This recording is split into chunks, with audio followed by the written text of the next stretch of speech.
Então, sempre que eu consigo me moldar, me mudar e ser melhor, eu vou conseguir tratar o outro melhor.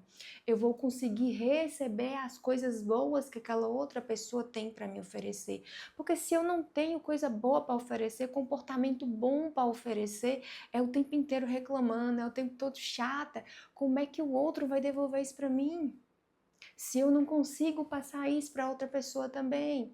Então, quando a gente ressignifica nossas dores, nossas crenças, quando a gente tem essa clareza de um novo comportamento que a gente pode mudar e a gente deve, não é só para alterar as nossas relações, é para alterar a relação de mim para comigo mesma. Porque quando eu sou impulsiva com a outra pessoa, é como se eu tivesse um carvão na mão, sabe? Eu me sujo. Eu senti raiva, às vezes, de uma criação, de um comportamento, de um cenário que nem existe, nunca existiu, e ali eu começo a sentir raiva, rancor, medo, principalmente depois de várias frustrações e de vários relacionamentos frustrados. Isso é comum a gente sempre sentir esse rancor, esse medo, essa agonia da outra pessoa está me enganando. Então, quando eu começo a sentir esse tipo de sentimento dentro de mim, você pode imaginar como se fosse um carvão. Eu vou acumulando carvão na minha mão, e quando eu vou acumulando esse carvão na minha mão, eu estou me manchando. Porque o sentimento de ódio, de raiva e rancor, ele não é um sentimento bonito e também não me faz bem. Então, quando eu tô com a minha mão cheia de carvão, ó, eu senti raiva, senti agonia, senti medo, né? Então, todos esses sentimentos se tornam um carvão aqui na minha mão. Então, como que eu vou agir com impulsividade? A minha impulsividade é pegar esse carvão e jogar no outro, que é brigar, que é xingar, que é argumentar, que é perguntar, é ser dura.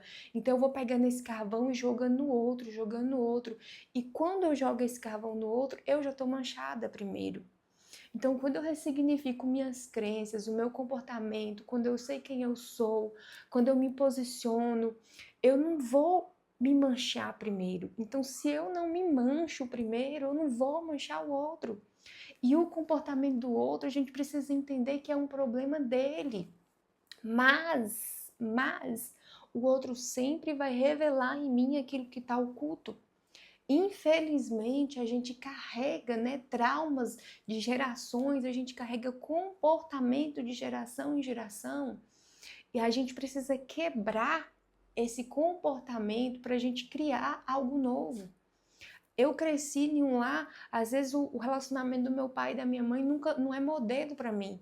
Então, como é que eu vou criar algo diferente? Eu preciso reaprender um novo comportamento daquilo que eu aprendi. Qual que é o medo que eu carrego? O que que a minha mãe passou que eu tenho medo de passar? Ou o que que o meu pai passou que eu tenho medo de passar? O que que meu avô passou, minha avó passou, ou alguém da família passou e eu tenho medo? Às vezes eu carrego dentro de mim um comportamento que é de geração, que eu estou repetindo a mesma história para me ser fiel. A gente sempre vai ser fiel à nossa família inconscientemente para a gente ficar no lugar de como se fosse como se fosse não, como para pertencer. E quando eu decido fazer diferente, é como se a minha própria mente falasse comigo assim, não, mas tá errado, você não está pertencendo à sua família. Então, por isso que a gente repete esse hábito do mesmo comportamento para gerar do mesmo.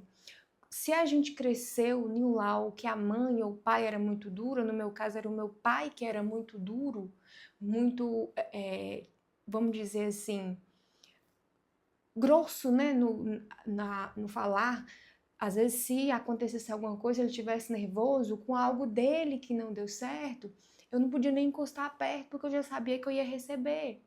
Então, não é olhar para o que meu pai faz, mas é olhar que ele é meu pai, independentemente de qualquer coisa, ele é meu pai, só que ele também é ser humano. Ele também carrega as dores dele, ele carrega as dificuldades dele, e ao mesmo tempo ele está correndo atrás de uma responsabilidade para sustentar a sua família, principalmente você.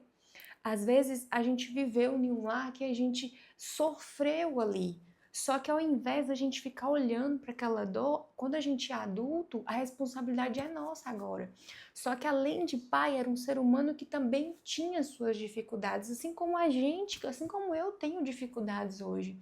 Então, sim, você pode trabalhar as áreas da sua vida para você se sentir bem no espiritual, no emocional, se sentir bem, né, na sua performance física. Então, quando você atua nessas áreas da sua vida e você decide fazer diferente da sua árvore genealógica, né, que é os seus antepassados, seu pai, sua mãe, sua avó, seu bisavô, você vai ter um novo resultado. Não é uma coisa fácil, né? Não é ação fácil de fazer, mas é possível de fazer. Então, muitas das vezes é mais fácil a gente continuar do jeito que tá. Do jeito que tá cômodo. Por mais que tá doendo, mas tá cômodo. É muito mais difícil você decidir mudar, porque você já está acostumada com aquele local. Então, sim, quando a gente decidir mudar, fazer diferente, ter um novo resultado nas nossas relações no geral, não só relacionamento conjugal, mas nas nossas relações, quando você tomar essa decisão, vai ser difícil. E infelizmente vai aparecer muita coisa, muitos comportamentos como se fosse para testar você. É como se algo te puxasse para onde que você já está acostumada. Suponhamos que eu estou acostumada a sentar nessa cadeira. Essa cadeira é baixa, né? Tranquila de sentar, só que é desconfortável. Para eu mudar daqui para eu sentar para uma cadeira mais alta, eu vou ter que levantar, eu vou ter que me mover. Então, esse vou ter que me mover é mais difícil porque tá tão confortável aqui é conhecido. A nossa mente quer ficar na onde que é conhecido para ela. Ela não quer pegar outra cadeira que é desconhecida, mesmo que seja mais confortável. Para minha mente, aquela cadeira é desconhecida e tudo que é desconhecido dá medo. Ela sempre vai me tentar colocar na onde que eu conheço, na onde que é familiar para mim. Então, quando eu tenho noção disso, quando eu trago clareza para minha mente, eu vou insistir. Não vou começar a primeira vez e continuar, não. A maioria das mulheres também, a gente aprendeu, né, na raça, na força, a ser forte, a ser masculina, né, a não ter paciência com a outra pessoa. E a criação, quando Deus criou o homem e a mulher, ele criou a mulher com sabedoria e criou o homem com força. O homem não pensa igual a gente. Não adianta eu querer olhar para o meu namorado, para Herbert, e imaginar que ele vai ver a mesma solução de um problema que eu vejo. Não vai ser assim. É como se fosse, eu já falei isso em um treinamento que eu dei para mulheres, é como se fosse assim, tem uma cadeira aqui, né? Você vira para a mulher e fala assim, pega essa cadeira daqui e coloca ali. A mulher, ela pode até fazer sem argumentar, só que na cabeça dela ela vai ficar imaginando para quê, por quê, qual a necessidade de fazer isso daqui. A mulher, ela precisa de porquê, para quê e qual o resultado final. Quando a gente vai fazer algo, ela, pra que eu vou tirar essa cadeira daqui e colocar lá? Tá atrapalhando? Se não tá, tem sentido, né? Tirar daqui. Por quê? Por que eu tenho que tirar daqui e colocar lá? Mas e se eu tirar daqui e colocar lá? A hora que colocar lá vai mudar o quê? E o homem, ele não é assim. Se você vira e fala assim, pega essa cadeira daqui e coloca lá, ele só vai. Ele vai tirar e colocar. Se faz sentido, se não faz ou não, ele aprendeu a usar força para resolver. Ele não aprendeu a questionar. Na verdade, não aprendeu, né? Ele não foi criado para ter essa visão analítica que a mulher tem. Então, quando eu compreendo isso, fica mais fácil de eu lidar com o sexo oposto, porque o sexo oposto não vai ser igual.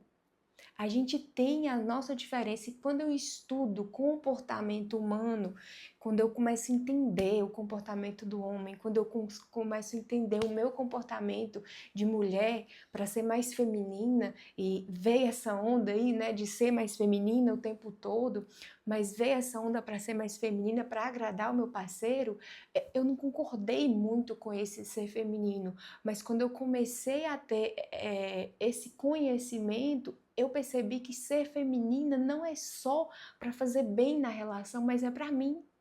Porque quando eu sou feminina, eu paro de carregar um peso de responsabilidade que não é minha. Então, quando a gente é muito masculina, você carrega o peso, um fardo que não foi feito para mim, que é ter ação, de pegar, de fazer, de não conseguir pedir ajuda, de não conseguir se colocar no seu devido lugar, né? Exatamente. Eu comecei a estudar isso e, como vocês sabem, né, eu sou formada em engenharia, então eu trabalho com muitos homens, né? Sempre tenho esse contato. E aqueles poucos momentos que eu tenho a oportunidade de trocar de assunto que não seja eu conversar sobre a obra, eu começo a conversar sobre relacionamento, eu começo a tentar abrir um pouco sobre relacionamento. E tudo aquilo que eu estudei, né, como se diz, no teórico, na teoria, eu começo a perguntar.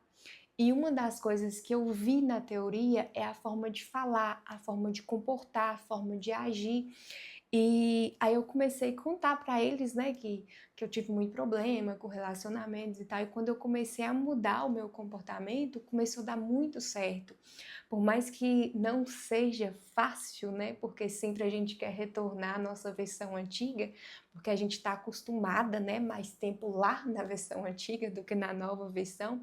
Então, em vários momentos vai dar vontade de responder, né, com a pessoa com a sua versão antiga. E teve um colega meu mesmo que ele tem 22 anos de casado, e ele falou que o que ele mais queria era que, na maioria do tempo, a esposa dele falasse com ele como se ele fosse autoridade dentro de casa, porque ele sente essa necessidade. Ele falou assim comigo: Selma, eu não sou homem dentro de casa. É minha mulher que faz tudo, é minha mulher que manda em tudo, é minha mulher que resolve tudo.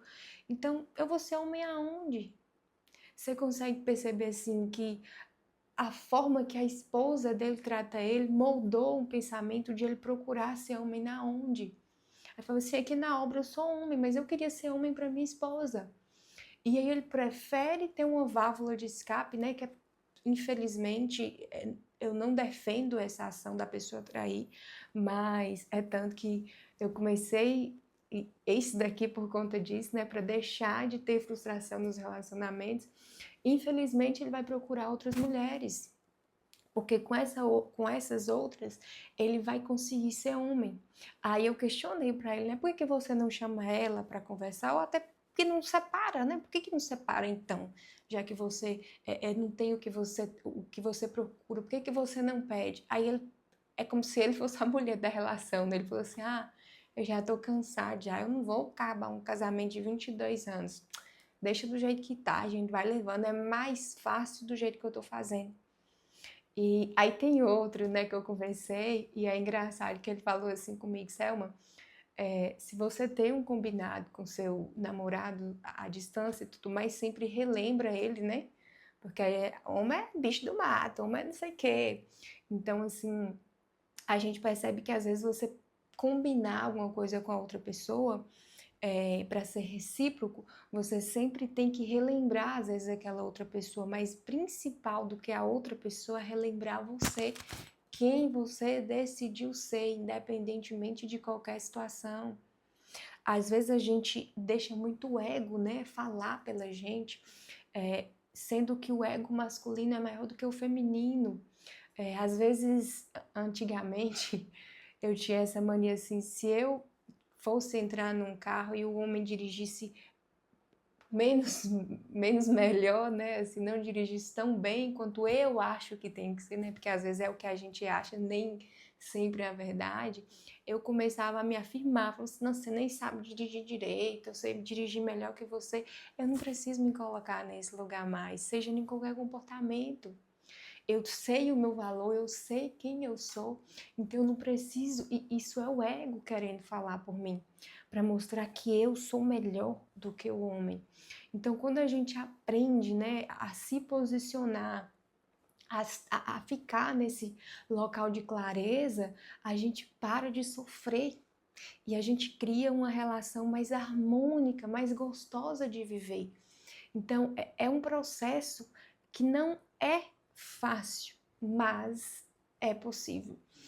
Tem uma frase de, acho que é Teresa de Ávila, há uma coisa assim, que ela fala assim, é justo que muito custe o que muito vale.